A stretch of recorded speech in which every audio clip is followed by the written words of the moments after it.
In today's episode, we're talking about teacher retention and attrition. And spoiler alert, there are no quick fixes when it comes to keeping great teachers. As school leaders, we all do this. I bought my staff lunch once a month, and that's nice and all. The Band-Aid. It's a Band-Aid. Those are little things. They don't affect the big picture, though, which is culture. We've got to move beyond Band-Aid approaches. It's all about being present as a leader, tuning into the process of change rather than just the final product. You can always sense a school's culture from the first minute you step foot on campus. You can sense it. It's not just about managing the workload. We've got to foster a sense of recognition, support, and belonging. Those are really the pillars of creating a school culture. Do I have a sense of community when I come here? Am I making an impact, or am I just coming into work every day and then leaving at 3:30, not really thinking about it at all in a positive or a negative way? Today, we take a deep dive into school culture and how you as the school leader set the tone. And who better to lead this discussion than the amazing David Franklin? He's the creator of the Principal's Desk, an online community for school leaders and teachers. He's been a school leader, a curriculum designer, and even a college professor, so he knows his stuff. Welcome to the School Leaders Project. The School Leaders Project is an initiative by Toddle, your all-in-one teaching and learning platform made for teachers and by teachers. Without further ado, let's jump into my episode with David Franklin.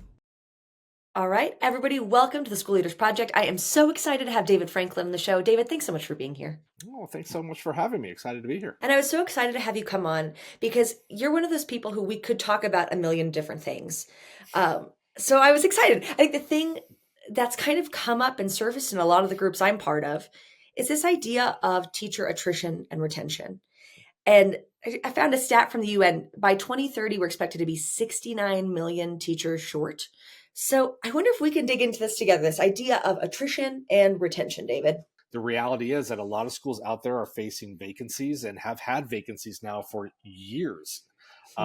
Starting even pre-pandemic, when I was a principal, I had long-term vacancies that were very difficult to fill. And I just think we're at this juncture in our profession where something's got to give, something's got to change. We got to make people want to become educators again. So what do you think are kind of those causes of attrition, the major causes? It is understanding what's these small changes that you can make that affect climate in the moment. That's the candy bar in the teacher box on a Friday, the payday bar, or the, hey, let me cover your recess duty, or let me take your class, your second period. The Band-Aid. Take a break. It's a Band-Aid, and as school leaders, we all do this. I used to do this all the time. Those are little things. They don't affect the big picture, though, which is culture. And a lot of principals fall into this, I bought my staff lunch once a month, and that's nice and all, but that's not going to change the fact that there's all these other things that they're struggling with. That's culture. And I wonder if this would resonate with you when you're talking about climate versus culture. To me, climate is almost more the extrinsic things, I'm going to get the carrot, as opposed to culture is more the intrinsic motivation, that who we are and what matters to us. That's 100%. No teacher ever stayed at a school because they got a candy bar in their box on payday. I was on the fence about if I'd stay, but that payday did it. Exactly. If only it was a Milky Way, then I would have stayed. But the payday, but no one, but I see this on social media all the time, and there are tons of educators that are taking, but look, I put candy bars out on Friday. Cool. That's great and all, and I do love a candy bar. You stick 100-gram bar in front of me, I'm going to snag it, and I'm going to be happy for about 3 minutes when I'm shoving that in my face. But what I really want are the more, like you said, the intrinsic things. It's do I have a sense of community when I come here? Do I have like-minded people that I'm working with? Do I feel a purpose? Am I making an impact, or am I just coming into work every day and then leaving at 3:30 and pushing all this aside and not really thinking about it at all in a positive or a negative way? So much of the profile of a school leader is with the work that they do. And I always wanted to identify as a school leader, even outside of the day. I don't think we're seeing that a lot anymore. The burnout. You just don't have the energy to care about it. Don't have the energy and don't necessarily want to be associated with being in education anymore either. That's another thing that I see a lot of. So back to things within our control, because culture is, right? If we choose for culture to be within our control, it is. If we choose not to, we it'll develop on its own. Right. So what do we actually do? Like what makes the difference there? It's like, tell me what's working, what's not working, and tell me about what type of school you would like to either work at or send your children to, or to come visit as a parent. And that makes that makes a big difference. Even though there are some things that you're going to hear that you can't control, Uh-huh. you're listening, and people are going to start to understand, like, well, David doesn't have the authority to pay us more or to shorten our Yeah. workday, but you know what? In working with David, like, it's going to be a better time. Like, we're going to get more of the things that we need and what we want to be successful because he's listening. And that's Cool. really important. There's a lot of folks that will come in and just like, this is how we're going to do things. And it doesn't work. Let's listen to all stakeholders, listen to parents, listen to kids. Kids will tell you. Some of the best conversations that I had, and I still remember to this day, that happened 20 years ago, were with kids. I was like, tell me about school. What do you like about here? Mm. And some of these kids were like, nothing. I don't like this Oh, school. And I was like, okay, tell me why. And it's fascinating because as much as we give kids credit for being very, intelligent and smart and intuitive, they don't lie very well. We think they lie really well. They don't. mm. And so they'll be honest, and it's those are some of the best conversations you can have with kids, and they'll tell you. That's one of my favorite quotes from Russ Quaglia at the Voice Institute. He said, "Voice isn't the nice thing to do; it's the essential thing to do." Hmm. And I think that's what I'm hearing from you is if people don't have a sense of voice, that's kind of the first place where things break down. So, what are some practical pathways we can put in place to keep those channels of communication open? For sure. Be available. So there is Mm, actually a large, portion of a chapter in the book which has to do with being visible. That is the number one thing a school leader needs to do, is be visible, be accessible. And we all say, well, we all have an open door policy, but do you really? Is your door physically open, or do you close it all the time? Are you there? Are you present? I used to make a joke with my office staff, because they would actually joke that I wasn't in my office, like, ever. That's because I was in mm, classrooms, or I was walking halls, or I was in the parking lot talking with parents. Like, I didn't want to sit in my office all day long, so I would go sit in classrooms all day, and I'd bring cool. my laptop, and I'd be in the back and be super quiet. And a lot of teachers thought this was going to be really disruptive for kids. Like, oh, they're just going to be looking at you. For about 3 days they did, and then they were like, oh, it's Dr. Franklin. He's back.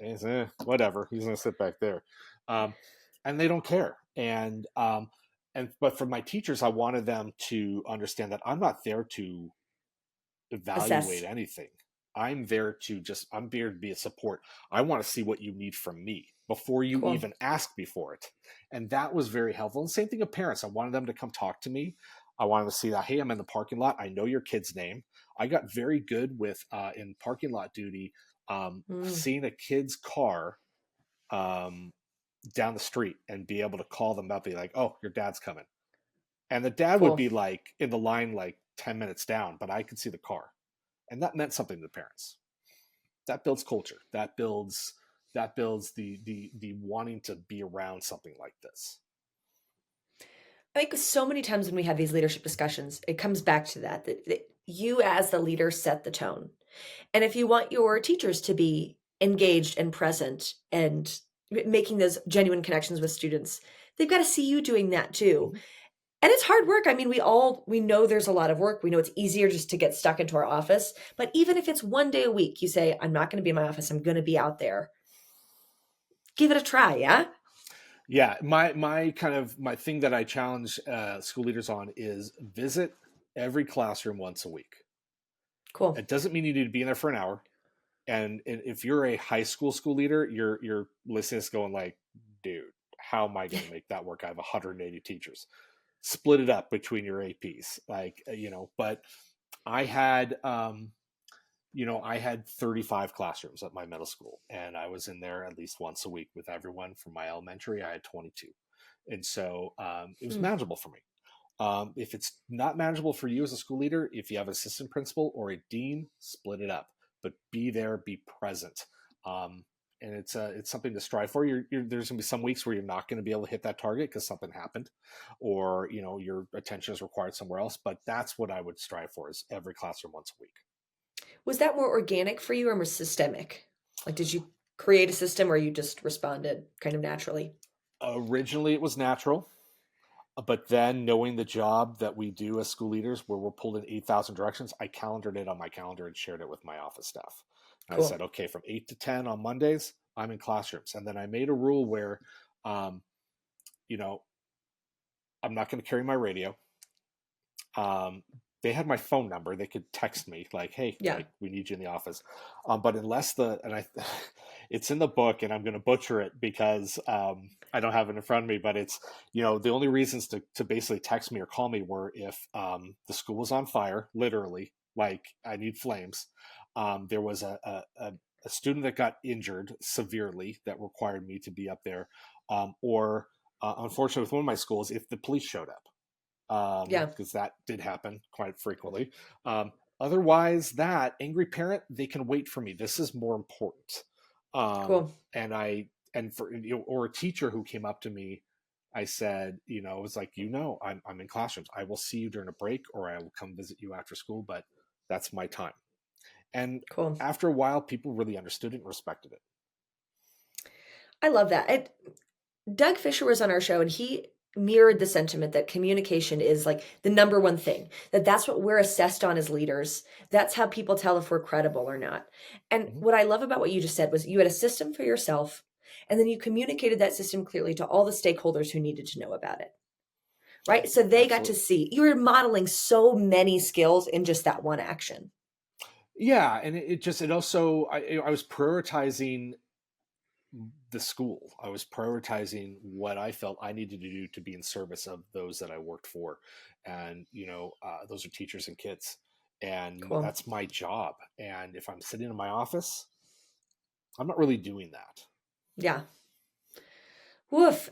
So I think that could be a cool major takeaway from this episode is that if you're looking at retention issues, communication is honestly the biggest, best first place to start. How are you being perceived as a communicator? Where are the communication breakdowns? This is where you might start, and I think it would solve a majority of your problems. What are some other things we're thinking about when it comes to retaining great teachers? What I have found is that, and unfortunately, our education system works this way, but if you have a certain amount of years in a school district, it becomes financially almost impossible for you to leave that school district to go somewhere else because of how the pay scales work. The golden shackles. Yes. And I have a lot of friends that would love to move districts, but they can't. The pay cut is literally 50% of their income.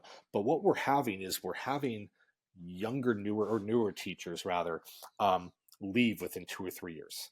And there's this kind of turnover that's happening. And, some of the things that I would recommend to help combat this is to meet those teachers where they're at. They need to be supported in their work. That's why a lot of them leave, is that they're in tough assignments. Sometimes we throw new teachers to the wolves and we're like, oh yeah, you can teach eighth grade math here. We'll give you a sixth grade math here. And we'll core that with, sixth grade science. And then we'll do another seventh grade science. And we'll have you in several different preps. Four preps. Preps. Veteran teachers would be like, I'm not doing that. And rightfully so. Yeah, we know better. Newer teachers would be like, yeah, sure, I could do that. I love science. Oh my gosh. Yeah. And I don't know anything about science, but sure. Oh, and we set them up for failure. Right. So make sure you're giving them appropriate assignments. But my big thing with newer teachers right now is the technology piece. Yeah, say more. Give them the technology they want and they crave to be successful, because our newer teachers are, again, mostly skewing younger, and these are going to be our digital natives. They grew up on tablets and iPhones and laptops, where I remember my dad bringing our first massive IBM computer home, and I think he still has it in a closet somewhere, because I think he thought it would be worth some money someday. It's not. It's a large 100-pound paperweight, but It's give them that tech that they want and they crave. Let them be creative. Let them think outside the box. I teach in a master's program for school leaders, but I also sometimes move over to the master's of teaching program as well. And one of the things I love about these programs is that we're allowing our newer teachers to be innovative, Cool. try new things. But then they go to school sites and they're told, no, we're going to do it this way. So as a school leader out there, let them try new things. Let them take risks. That makes them want to stay, because let's be honest, new teacher pay, one district versus another, isn't going to make them move. It's that wanting to be a part of something bigger than themselves. Down the road, we need to pay properly and be competitive district to district. But in the beginning, let them take those risks. Let them have some fun. Get creative. The kids are going to love it, by the way. And guess what? If they fail, it's not the end of the world. That's why you're there in their classroom once a week to provide that support. Or you've created a mentorship program where you do have a veteran teacher who's, making sure that, hey, this newer teacher, they're going to be all right. They might have a different viewpoint as I do, and I wouldn't necessarily do it that way, but the kids seem to really like it and they're gravitating to it, and the scores look good and the data looks good. So great. So those are just a couple ideas. It's always that tension with new teachers versus veteran teachers. It's like the enthusiasm without necessarily the expertise, or like it's the trade-off you have. But how do you maintain that sense of wonder? Like, first year teachers are almost more like kindergarten students, right? They come in, they're like, I'm going to try this. And then veteran teachers are like, yeah, good luck, hon. So how do we preserve that sense of innovation, of excitement? I just keep the learning process going. It's professional development. And especially with technology, there's always something new that's coming out. I used to make a joke at one of the schools I was a principal at. I had a lot of veteran teachers, and some of these veteran teachers joked because when they found out I was going to be the principal and they found out how old I was, literally, I think it was 3 of them said, I have children your age. Oh. And I was like, oh no. But it was accurate. I met them. They were you're like, they're cool kids, but same age as me. And I was like, I was in my early 30s I first became principal at 28, which was awkward. And then at this school, I was like 33 when I got there. But it's allowing veteran teachers to maintain their sense of authority in the profession of teaching. You want to honor the fact that they've been teaching for 20, 25, 30 years. My mom did 34 years. And she was my go-to person when things got a little crazy. I'd pick up the phone and be like, Mom, what do I do? Because she'd been in it for so long. So we have to respect that. But at the same time, we want to encourage people to push and to move forward. And one of the analogies that I give all the time is, if we're going in for surgery, we don't want to use the same tools that doctors were using, say, 30 years ago. I don't even know what that would look like anymore. I want the newest and the latest technology so that I can, heal fastest or get the best treatment, whatever it is. That's what we want to use, not necessarily something that's 30 years ago. Now, that doctor can be the same, but it's that updated it's that updated tool that we need to be using, and it's fun. I had the best was I had a second grade teacher who, again, would like to say that she had children that were right around my age. I had her utilizing smart boards and iPads in her classroom within like that first year, because I worked with her and I was like, we're going to go baby steps and slow, and I know you're not going to get all this, but that's okay. I don't either, by the way. And I'm, again, the age of your children. I don't understand all this either. Well, we're going to figure it out together. And that partnership works. Again, that's culture. That's building that strong culture. It's funny you say culture. And again, I came back to it's intrinsic motivation. It's how do the paycheck isn't going to be what's going to motivate our teachers. The payday isn't going to be what's going to motivate our teachers. Like, it makes me think of the work of Dan Pink, right? That in Drive, if we want to focus on internal motivation, it's 3 simple ingredients: autonomy, mastery, and purpose. And everything you just talked about, the freedom to make choices, the meaningful work that we actually care about doing, and then something we truly believe in, that sense of purpose. And if you've got those 3 ingredients, you're flying. Yeah, absolutely. And I've used that same quote in a lot of things that I've written. from Daniel Pink, and it's I found that to be 100% true every single time. Hmm. Any situation I've looked at, those three things, if those three things are there, that culture piece is there, then I've got people who want to be there, and then magical things happen. I love that. So I guess a little connected to this would be the idea of like celebration as a school. And while we know that that's not going to be the ultimate fix, right? What are the ways that we can Yeah.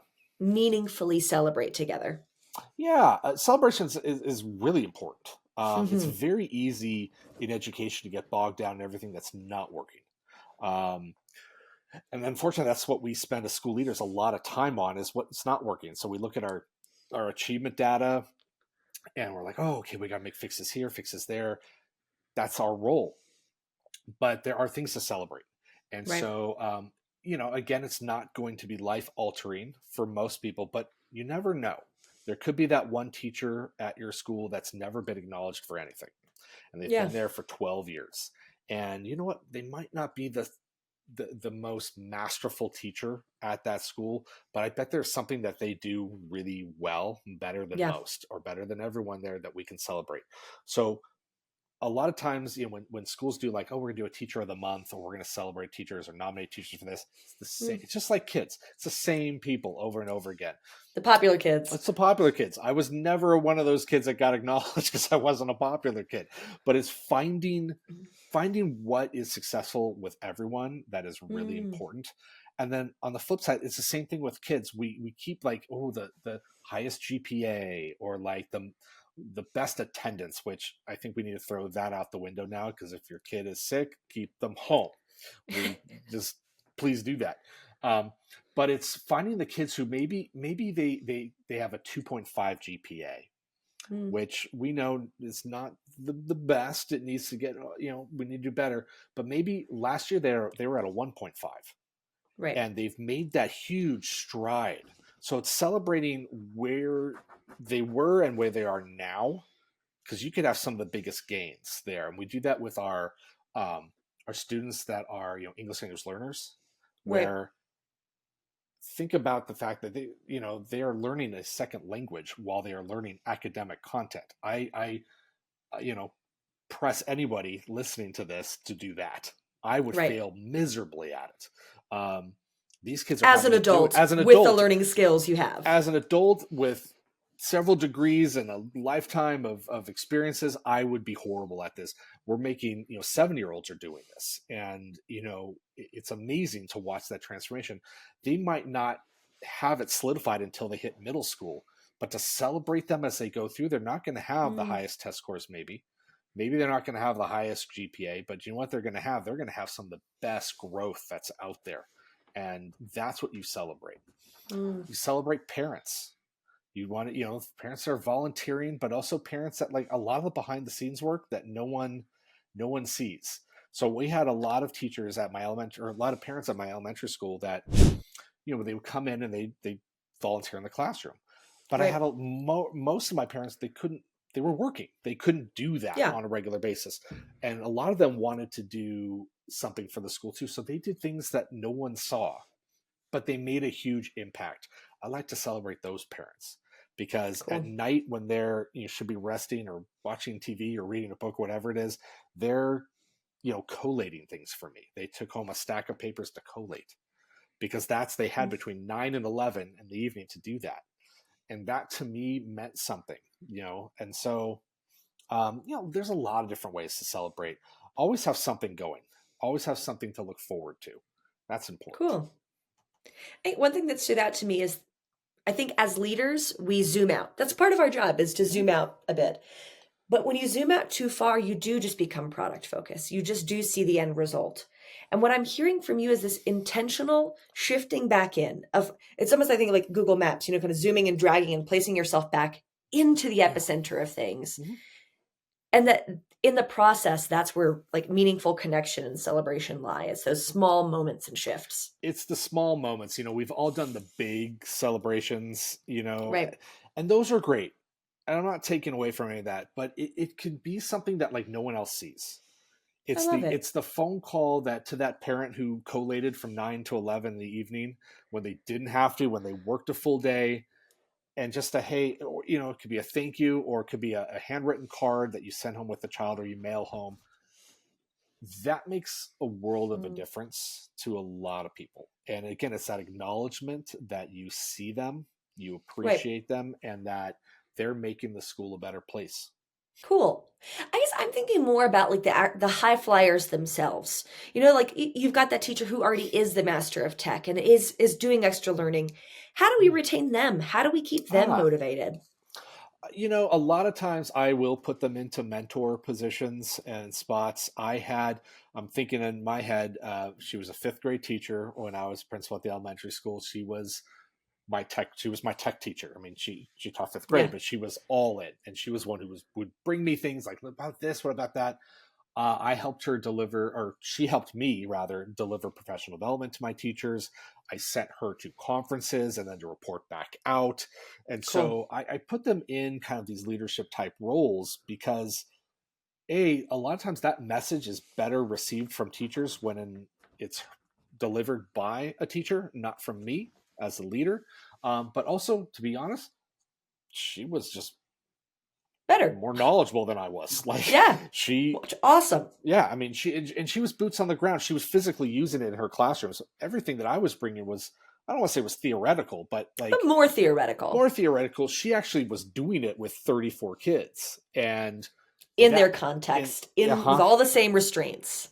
exactly. And so that to me was important. And then I would take a group of teachers in to like, let's go into her classroom. Let's see what she's Right. doing, and she loved it because she wanted other people to use technology, and so did we, or so did I. Mm. But they need to see it. And again, I could show it to teachers, but so much better to have one of their colleagues just like demo it with their class to see that it's, yes, this works. Look, the kids are engaged, they're learning. That makes a big difference. I think it's hard though because it can become almost like a double-edged sword or like a vicious cycle of you have this, very motivated, inspired teacher, and then we just keep putting kind of more on their plate, more True. on their plate, you True. know? So I'm wondering, were there strategies you used to build kind of learning pathways for them? Or, hey, I don't know, maybe a mid leadership role or some kind of compensation in some way. Like, how do you think about that? I would compensate my teachers financially whenever I could. And so I got very creative with stipends. And Cool. so, depending on how, and then so I encourage school leaders to look at the teacher contract, because that will stipulate how stipends are used. But I used to give. I'm thinking this teacher in particular, she got a stipend, Cool. and so I would pay her to do extra learning, extra PD. She did workshops in the afternoon. I paid her for that. She might have even only had one teacher show up, but I paid her for her time. And so Awesome. that's important. That validates the person. Right. Because, like we talked about at the beginning of this, a lot of people aren't doing things for free right now. They're not volunteering their time. Compensate Nor them. should they. No, And I nor think should they. it's a weird thing in education that we guilt teachers into, and it is a job at the end of the day. We all love our kids, but it is a job, and if you're Yeah. spending more time, you should be compensated better.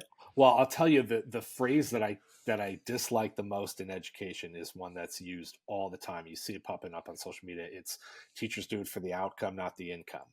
Ugh. And we all understand what that means, Yeah. but we all have bills to pay and we do not Right. work for free. Can you imagine saying that to anyone in any other profession? No.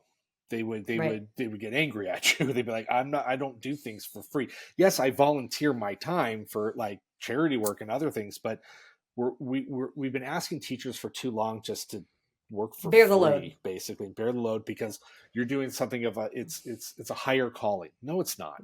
It's a job. We need to compensate teachers for it, and be honest about that stuff, Yes. or pull back from giving them these extra things that we are requiring them to do. Again, fits back into culture. Right.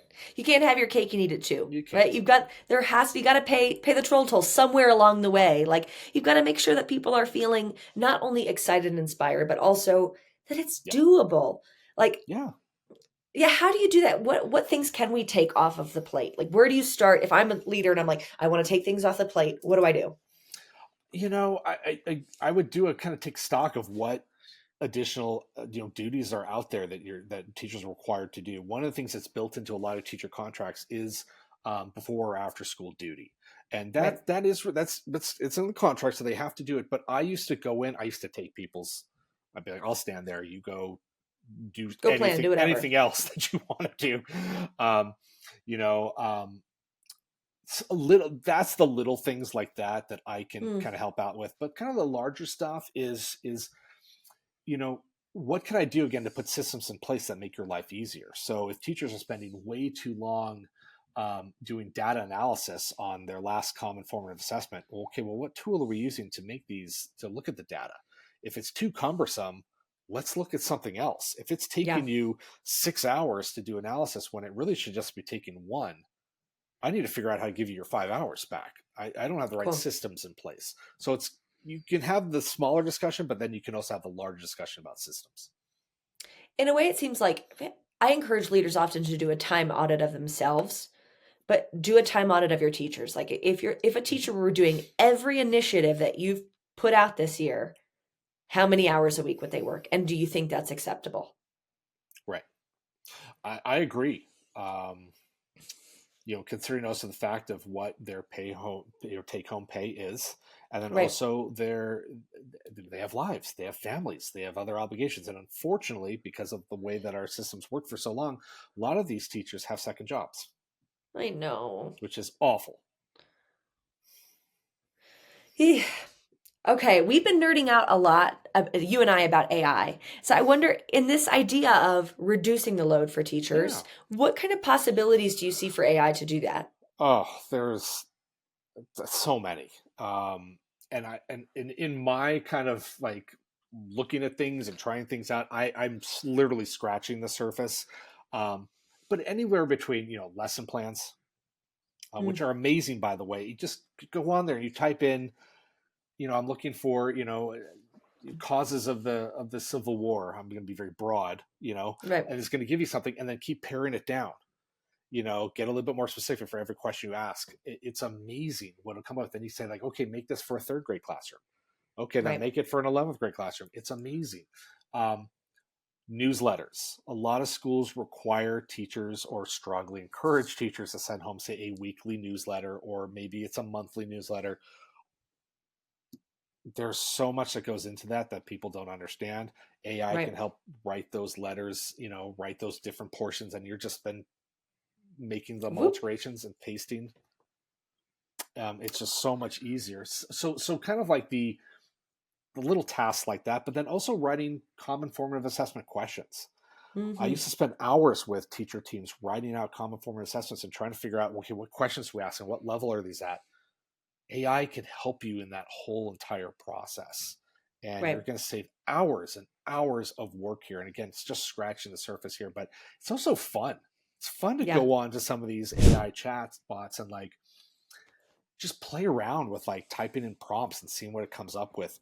That's where that Hmm. innovative spirit is going to come from again. Like, wow, like it can do this. And every time I jump on one of these, I'm always amazed, going like, I can't believe it just gave me this. That's Right. amazing. And that's where that fun that you talked about, a few minutes ago, like how do we keep these people that are you know our tech innovators already? Well, they're probably not tech innovators with AI in education yet, Yet. but Yeah. that is the next frontier, and that's going to be exciting for them.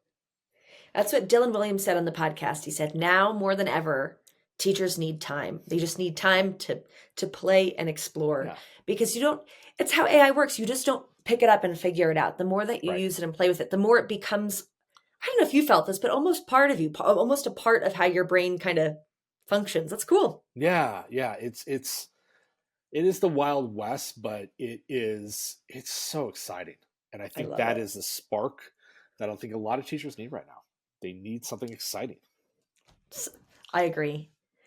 One other thing I want to talk about before we part is, at least in international schools, we're recording this. It's the beginning of December. Hiring season is just about to kind of kick off in the international school community. So when we're thinking about hiring great teachers and retaining our team, what can we do this time of year to, if that teacher is on the fence, how can we keep them? And then, or how do we hire great? Just, one huge question there. Yeah, I used to ask my teachers around this time what their plans were for the following year. Right. Um, and a lot of districts actually kind of they have a system to do this. Um, and already kind of knew if I had some teachers that were just not feeling it, or I knew they were planning on moving anyway. There's a lot of different reasons again why we have attrition, but as from a culture standpoint here, if I have a teacher who's just not, I can tell they're not happy, they're not Yeah. into it. I want to make sure I'm supporting them every way that I can, and really, it's having those one-on-one conversations and just acknowledging the Mm, fact that like, hey, like I see maybe you've lost a little of the spark. What can I do? I want yes. you here for the next 10 years, 15 years, whatever it is. What's missing or what was there initially that's now not here anymore? And sometimes just having those really honest conversations is what they want or they need. It's like it's very cathartic for people just to say, okay, I'm talking to David. It's a safe space. I trust him. Let me share what's going on. How why I'm Yeah. unhappy. And hey, when teachers used to do that to me, a lot of times there are things that I didn't know about Yeah. because I can't know about everything. And so it's like, okay, well, thank you for telling me. I'm going to do everything I can to help fix this situation. You know, um, Mm. so let's talk in a couple weeks time again and just see how you're feeling, see how things are How different. we've progressed. Yeah, and so you keep tabs on people, Smart. and acknowledge that they're valued. You know, there was a there's been studies done like the cost of teacher retention, losing teachers and getting a new teacher, training them. It's in the hundreds of thousands of dollars per teacher, is what Mm. this ultimately costs. And so, as much as I loved getting new teachers at my school because you get that new blood, that excitement that's there, that everything's amazing kind of look in their eyes, there is something to be said for having those veteran voices that are there who are That's tried and true. sustainability. Exactly. And you want to keep those Mm. people, but you want to have that gentle infusion. And by the end of my career as a principal, the reason why I was experienced any sort of teacher retention was from retirement. Cool. I did not have anybody leave because they wanted to stay. We created something very, very special at that school, and we did have a nice flow of teachers in and teachers out. Um, but it was never because they, no one, felt unsupported. It was definitely they wanted a place to be there, and I hear they still go back and sub there, which is the other like Oh, main thing too. Is like some of these teachers that worked there for decades are now subs there. And they work maybe a day or two a week if they want to, but if you can do that, then you've done something right. well, and it sounds so intuitive. But, I taught at quite a few schools and I never had a one-on-one conversation like the one you described. I would get the paper, tick the box of which one you're doing. Thanks. And like it's a busy time of year. We know that totally. But I think what you're saying is both for the culture and honestly for your budget, for your bottom dollar, no matter what's motivating you, those conversations are probably the most worthwhile use of your time this season. They really are, and there is a lot of data to support that. December, January are very tough months for a lot of people. The holiday season isn't always as magical, for everyone as it Yeah. is, and Brings up a lot. it brings up a lot. And then January is actually statistically the most difficult month for anybody. It's a tough time, and so having those one-on-one conversations and letting your staff know that you are there for them. Um, Gosh, is so important. So, at this time of year right now, I would start scheduling these one-on-one conversations like immediately. It'll pay Mm. dividends for the rest of the school year, for sure. It comes back to communication. Yeah, I Mhm. think through lines of this chat definitely are the importance of communication, of being present, and of keeping that culture the kind of central to everything that you're doing, every decision that you're making. Mhm. Would you add anything to that?